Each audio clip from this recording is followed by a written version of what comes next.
प्रिय साथियों नमस्कार। हमारे YouTube चैनल में आपका स्वागत है। इन दिनों हम आपकी सेवा में एक वीडियो सीरीज प्रसारित कर रहे हैं जिसका शीर्षक है पिछड़ी जातियां ना तो शूद्र हैं और ना ही हिंदू हैं। इस वीडियो सीरीज के महत्व एवं इसकी प्रासंगिकता के विषय में हम कुछ बातें बताएं। इससे पहले हम कुछ अतिरिक्त बातें भी बताना चाहेंगे। हम पूर्व में ही अन्य पिछड़ी जातियों को केंद्र में रखकर इन शीर्षकों से वीडियो सीरीज प्रसारित कर चुके हैं।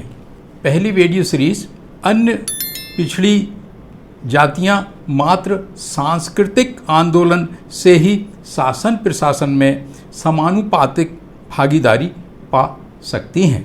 दूसरा वीडियो सीरीज था ओबीसी की समस्याओं के मूल कारण व निदान के उपाय। पर्दे पर उभरे आई बटन को दबाकर क्रमशः इन वीडियो सीरीज को आप देख सकते हैं। इस वीडियो सीरीज की विषय वस्तु का क्या महत्व है और जिन मुद्दों पर हम इस वीडियो सीरीज में चर्चा कर रहे हैं उसकी क्या प्रासंगिकता है, इस विषय में हम प्रथम एपिसोड में विस्तार से जानकारी दे चुके हैं। लेकिन कुछ खास बातें यहाँ दोहराना आवश्यक है।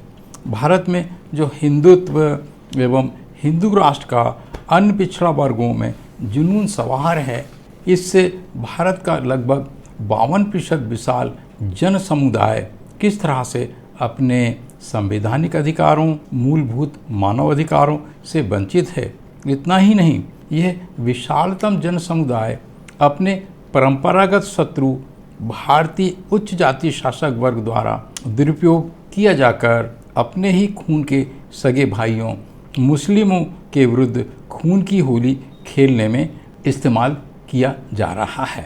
वीडियो सीरीज का 5वां एपिसोड आपकी सेवा में इस प्रकार से प्रस्तुत है।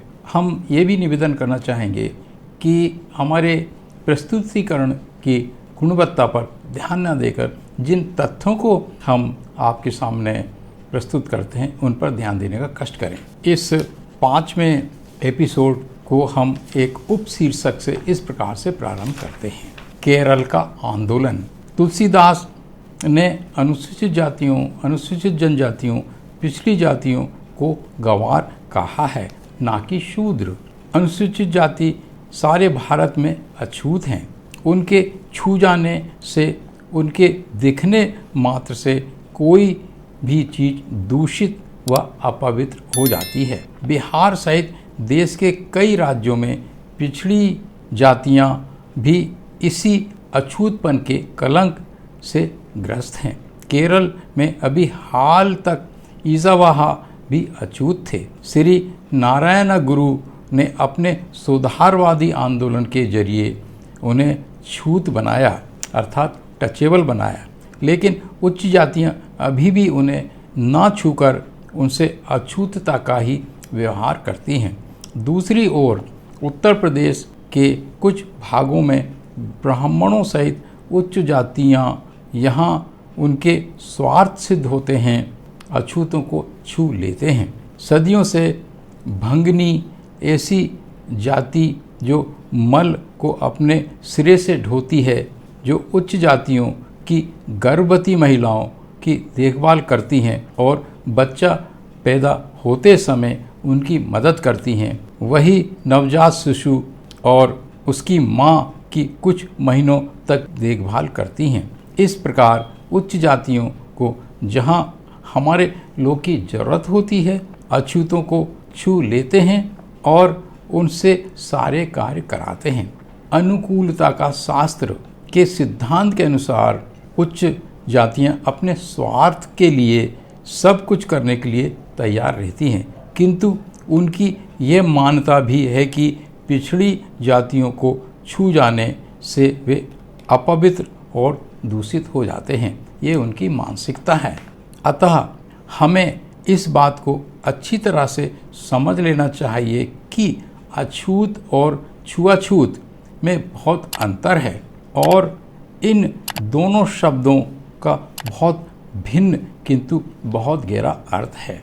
इन दोनों शब्दों का मात्र अर्थ यह नहीं है कि मुझे नहीं छूने का सिद्धांत, टच मी नॉट का सिद्धांत। अछूत का असली मतलब है इस देश के मूल निवासी, आर्यों के दुश्मन और वे लोग जो आर्यों द्वारा अधीन गुलाम कर लिए गए हों, जबकि छुआछूत का असली मतलब है एक विचारधारा, आइडियोलॉजी, एक मान्यता प्रणाली, वैल्यू सिस्टम, जिसका मूल मंत्र है मान सम्मान से वंचित करना, किसी भी वस्तु, अधिकार, पद को धारण करने से वंचित करना, अपने प्रतिस्पर्धी को हीन भावना से ग्रसित, कलंकित रखना इत्यादि।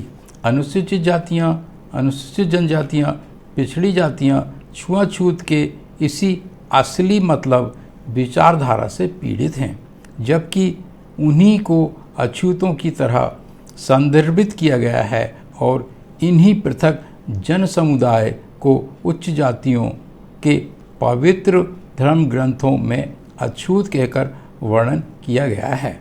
अर्थात अछूतों को इस प्रकार से पुकारा जाना एक बहुत बड़ी महान व गर्व की बात है, क्योंकि वे आर्यों से पूर्णतः पृथक हैं और इस देश के मूल निवासी होने के साथ उनकी सभ्यता, संस्कृति, सामाजिक मान्यता प्रणाली समता, समानता की है। अगर हम गांव में जाकर देखें तो अनुसूचित जातियां, अनुसूचित जनजातियां, पिछड़ी जातियों के असली मतलब को अच्छी तरह से समझ जाएंगे। वे लोग गांव की बस्ती की सीमाओं के बाहर बिना किसी अधिकार, जमीन, जायदाद और मान सम्मान के वहाँ रहते हैं।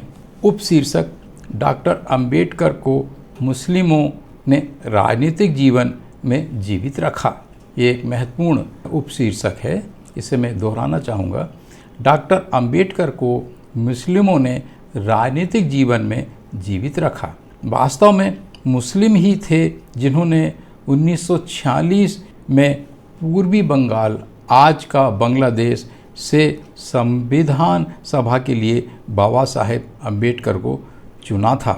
अन्यथा उच्च जातियां बाबा साहब को किसी भी कीमत पर राजनीतिक मंच पर सक्रिय नहीं देखना चाहती थीं और अपने मनी, मीडिया और माफिया के बल पर उनकी राजनीतिक हत्या करने को आमादा थीं। मुस्लिमों द्वारा बाबा साहब अंबेडकर का संविधान सभा के लिए चुना जाना आधुनिक भारतीय इतिहास की एक बहुत ही महत्वपूर्ण घटना है, वरना उच्च जातियां जो भारत पर राम राज्य के नाम पर मनुवादी, तानाशाही, पुरोहिती राज्य व्यवस्था थोपने पर आमादा थे।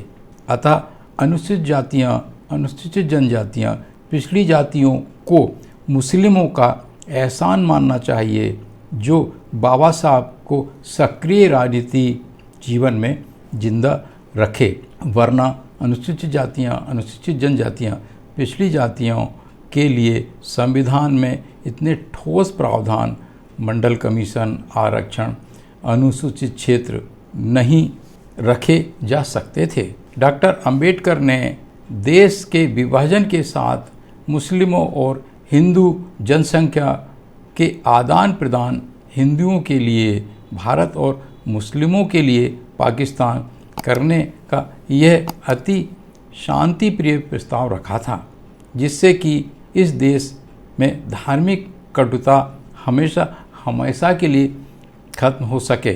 भारत को पूरी तरह से मुस्लिमों से पाकिस्तान चले जाने से उच्च जातियों द्वारा अनुसूचित जातियों, पिछड़ी जातियों के जो मानवाधिकार हड़पे हैं उन्हें प्राप्त करने के लिए इन तीनों अछूत वर्गों को उच्च जातियों के विरुद्ध सीधे संघर्ष करने के लिए एकजुट होने का आधार बनता।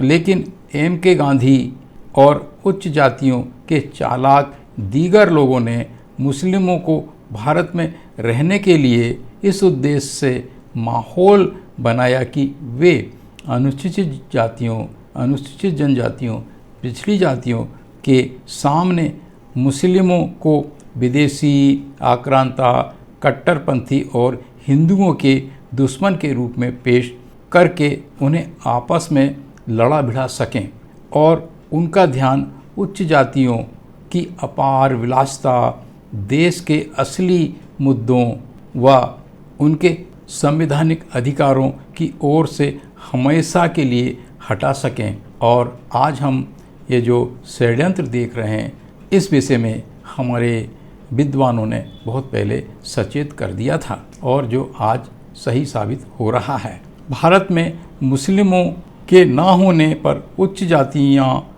इस झूठे नारे को उठाने से वंचित रह जाती कि देश में हिंदू 85% हैं। ये बहुत महत्वपूर्ण बात है और उन्हें मुस्लिमों, सिखों व ईसाइयों के विरुद्ध पिछड़ी जातियों को भिड़ाने का अवसर ही नहीं मिल पाता और इस प्रकार पिछड़ी जातियां को अपनी स्वयं की गुलामी के खिलाफ लड़ने की बात को भुलाने का मौका भी उच्च जातियों को नहीं मिल पाता।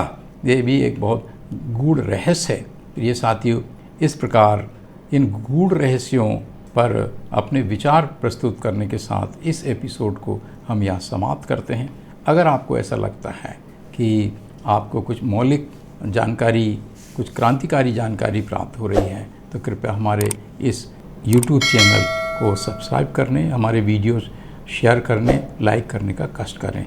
हमारे साथ बने रहने और पूरा वीडियो देखने के लिए पुनः नमस्कार।